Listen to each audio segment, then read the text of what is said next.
I felt a desperate need to lose my virginity to my destined mate, the strongest alpha. But instead, I found him with my stepsister, kissing passionately. He screamed at me to leave. Get out! Ah! I couldn't stop thinking if he knew my darkest secret. Rejected, I went back to the dorm, clinging to a single thought. The Harvest Moon Festival could be my only escape. If I was lucky, maybe someone would choose me. Maybe this was my only escape. Sleep came quickly. I dreamed I was fertile, walking in the woods with my mate, his lips on mine, his arms pulling me close. He saved me from this pack house, and in that dream I had shifted. Finally, a true werewolf. My body burned with desire, consumed by thoughts I knew were forbidden, unforgivable. I was uncontrollable, insatiable, unquenchable, dying in a drought, and only one thing would do. Really? During the Harvest Moon Festival, I squealed. Everyone will smell it on me. Everyone will feel my aching want. Ugh. When a werewolf is in heat, they produce a one-of-a-kind, unmistakable scent, impossible to hide and impossible to ignore. Nothing is more embarrassing than to be in heat without a mate, everyone knows, especially alphas. And the worst part? I am the only wolf in my entire pack who can't shift. And that means no one wants me for their mate, and who could blame them?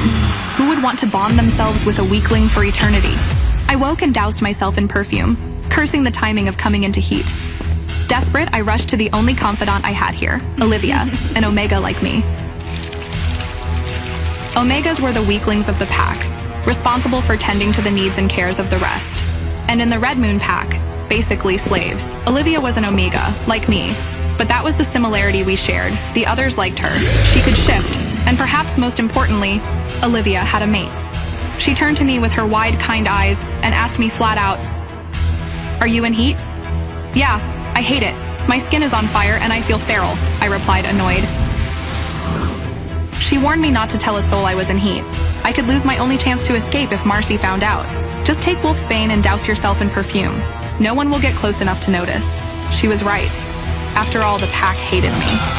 The entire pack mocked me for being unable to shift, and sometimes would question if I even was a werewolf, or if I even belonged to the pack.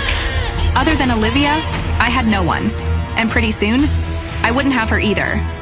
Olivia had found her mate, and very soon they would be leaving to live together. They would start their happily ever after. You have to be careful with that stuff, Talia. Too much Wolfsbane is toxic, Oliva warned. I know. Just a little in my tea, that's all, I assured her. And don't forget, alphas can still smell heat even with Wolfsbane, she continued. Don't worry, Olivia. No alpha will even look at me. I laughed. I am the broken wolf, remember? So what? He could still be your mate, she argued. I don't think so, I replied. And I think he would still reject me, even if he were my mate. Werewolves mated for life. It was an unbreakable bond between a couple, and the Harvest Moon Festival was the biggest night of the year for wolves to find their potential mates. A night to celebrate their unions. You know he wouldn't be able to. His body would still crave you, Olivia explained. No wolf would crave me, I told her firmly. No man in this pack will take me as a mate. My statement made Olivia go quiet. I watched the clock tick by, the dreaded gathering still 12 hours away. I have come to bear warning to all you Omegas for the upcoming full moon gatherings, she said. Everything must be perfect, and all of you must be presentable. All unmated Omegas must present themselves well. The Alpha of the Dark Howlers pack is visiting, solely to find his Luna. Now, of course, that's all just tradition. Everyone knows he's coming for me. She hissed at me. Wolfless freak, don't you dare go near Alpha Damon. She forbade me from dressing up, from showing myself in front of him. I was only allowed at the Harvest Moon Festival if I wasn't in heat, so Damon wouldn't catch my scent, and even then, only to help the other Omegas organize it. Then she yanked me by the hand and dragged me into her walk-in closet. Designer gowns hung in perfect rows, all waiting for Alpha Damon's visit. I thought of the white dress I'd stitched for myself, but she sneered and shoved a faded 10-year-old rag from her dresser into my arms, something that would make sure no one's eyes ever lingered on me. "This one," she screamed. "It's perfect for you." Well, it would, of course, look better on me, even if it's a little short, but for your little legs, it's perfect. She then plucked a dress from one of the racks. It was the same dress Marcy wore on her 16th birthday. And I won't lie, back then I dreamed of wearing it. The silk was rich, soft, the kind of fabric that would glide against the skin and make anyone feel beautiful. For a moment, I almost believed it could look good on me, but then I caught my reflection and wondered, would a dress like this ever suit someone short and wolfless like me?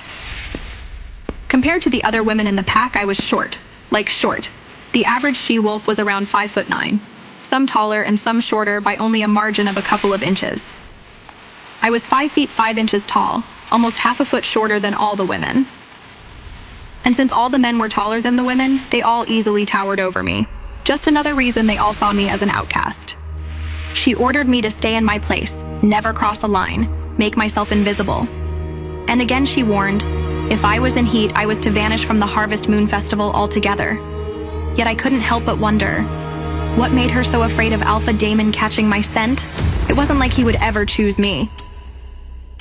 I mean, not everyone can be as lucky as me, you know. Promised to the most powerful, most handsome, sexiest alpha in the country? I mean, it's like a fairy tale. Once our two houses are united, we'll be unstoppable, and my father will be so pleased. The perfect union, Damon and I. I was bred for this, you know? I could only fear what would happen if Damon chose Marcy. Alpha Damon was the leader of the Dark Howlers, the fiercest pack in the realm, the most powerful alpha in all of North America. Women threw themselves at his feet. Rulers trembled in his presence. With a single glance, he could seduce a she-wolf, or tear out a man's throat just as easily. Damon was untouchable. He scorned love, rejected every political match. Not one of the countless brides presented to him had won his favor. None were worthy of being his Luna, the proud she-wolf to rule at his side. To him, love was nothing but a distraction, an attempt to tame the untamable. And Damon would never be tamed. Would she succeed where so many others had failed? Or would her cruelty only sharpen once she became Luna to such a powerful alpha? I ran back to the kitchen, heart pounding, moving as fast as my legs would carry me. I rushed through my cleaning duties, scrubbing and sweeping with trembling hands, before hurrying straight back to the servants' quarters. My heart raced with one thought. Would any wolf ever choose me as a mate, or would I go unloved for the rest of my life? To calm myself, I went for my morning run, earlier than usual. I preferred to run in the woods, to race among the trees, the dark canopy of leaves above me, and the musty smell of the earth beneath my feet. The smells of the forest intoxicated me. It was then, and only then, that I felt as though I were truly a wolf. Perhaps that was why something always seemed to be waiting for me there, just beyond my senses. I was running at nearly top speed when something made me stop. Something different. Not just a smell, but a scent. A powerful scent. Something stirred. Something primal. Something I couldn't resist. All the hairs on the back of my neck stood up, every nerve alive, as though my body couldn't decide. Was I facing a predator to fear or a mate to surrender to? What is that scent? I thought, trembling. My mind went hazy and my body limp as the scent of chocolate, coffee, cinnamon, and the forest after the rain attacked my senses. Overwhelming me, bewitching me to no end. I wanted it to kill me. I wanted to die inside it. It was calling to me, a pull I couldn't fight. Suddenly, I felt myself being watched. I felt myself hunted. I felt eyes devouring me from every direction, and even though I knew I needed to run, I didn't. I just stood in the forest center, as though I was inviting it forward. As though I wished it would take me. Why? Why did I want it to come for me? Why was I closing my eyes? Why did I breathe in deeper? I started to shake. Whatever or whoever it was, I knew I could not stick around to find out, but I couldn't let it go. I couldn't move. I wanted it, even if just for a moment more. I wanted it to find me. I wanted it to destroy me, again and again and again. Then, with the snapping of a twig, my eyes snapped open, my legs became mine again, and I ran. I ran as fast as my feet would take me. With each step, I felt it gaining, pulling, clawing at me to stop, as though I could smell it a step behind me, as though I could feel its breath on the back of my neck. Finally, I reached the forest edge and emerged at the clearing, gasping for air. What in the world was that? I exclaimed the instant I entered the pack house, and the scent disappeared. What was what? Olivia asked, looking at me confused. It's best I keep this a secret, I thought. I'm already an outcast. Don't want to make it worse. Nothing, Olivia, I said to her with a smile. Just a very intense run. Should we get ready for the gathering? She asked. After Olivia finished primping and pampering me, I put on my dress, and I was ready for the dreaded gathering. We walked down the stairs where Olivia's mate Lawrence was waiting. "Oh," he howled upon seeing Olivia, causing her to blush. "Are you two beautiful ladies ready to party?" "Just 1 minute, babe," said Olivia as she turned to me and held my hands. "This is our last night together, so I need to tell you something, Talia," she said. "Even after I leave to live with Lawrence, I want you to promise me you won't give up. Your mate is out there. He's waiting for you, just like Lawrence was waiting for me. I promise you that the moon goddess has a plan for all of us, and you are a part of that. Just like the book I gave you. Happily ever afters do exist, and yours will come, okay?" I looked to the ground, trying to hide my eyes from hers. After she left, I would be truly alone, and even though I couldn't be more happy for the life she was going to have, I knew I would never experience the same. Some girls don't get happily ever afters, I thought, but I knew she was only trying to put me at ease, so I hugged her close and thanked her. "Let's party!" Olivia howled as I tried to feign excitement, and off we went. Even though I wasn't looking forward to it, it was a bit of a rush to be invited to the main house as a guest. I had lived and worked in the Red Moon territory for as long as I could remember, but in all that time, I had never actually been invited to the Alpha's manor. Tonight was even more special because the Alpha to the Dark Howlers, the largest wolf pack in America, was to be the guest of honor. They called him Damon. "This is exciting!" Oliva exclaimed as we approached the main house. The Alpha's manor was at the end of a 2-mile-long driveway, weaving between the tall, thick trees as the road sloped upward. The farther you went into the forest, the farther you went into the mountains. The house stood as a monument to perfection. It was beautiful, and it was intimidating. I noticed several strings of twinkling lights strung between the trees along the path, giving off a beautiful yet eerie glow. It was strange. We had only left at 6:45, but it was pitch black. The sun shouldn't have set that quickly, I thought. As we got closer to the house, I saw that several men about my age were directing people where to go. "Who amongst you is unmated?" he asked in a solemn voice. "I am," I said softly. "What is your name?" the man asked me. "Talia," I told him, a little confused. The man jolted in surprise when he heard my name. "Miss Talia, you are in group number 3, the man said. "Please use this time to mingle with the other pack members." I had no idea whatsoever what he was talking about, but I nodded my head anyway.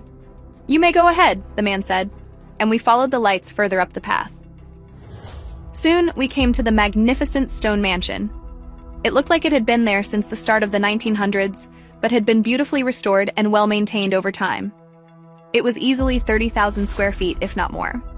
The place was massive. I could even see a tower sticking up from the center, a castle. "This is like a whole different world," I muttered. The gathering was held outside, which was more than fine by me.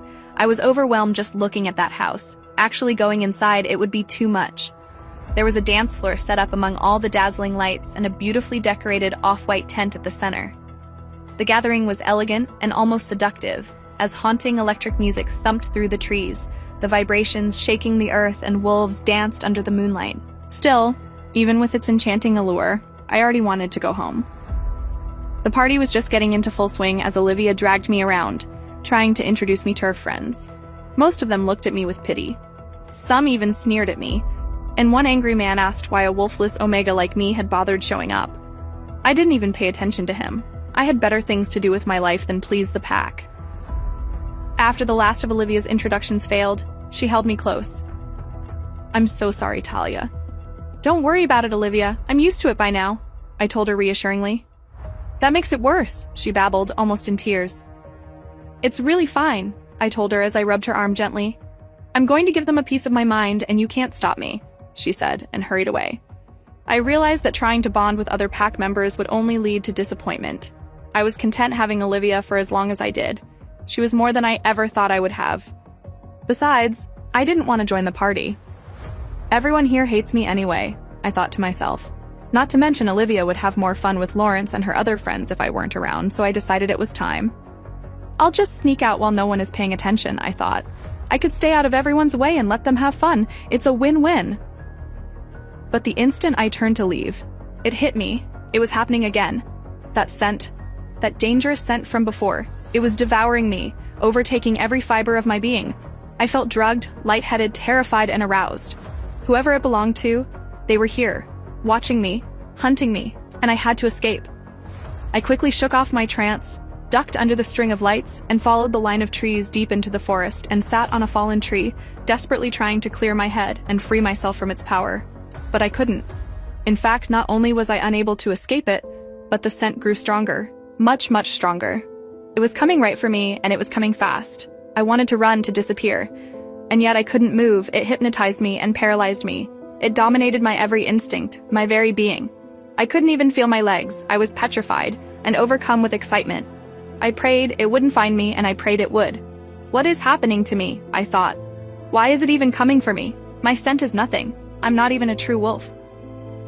Suddenly, I saw a shadow in the distance.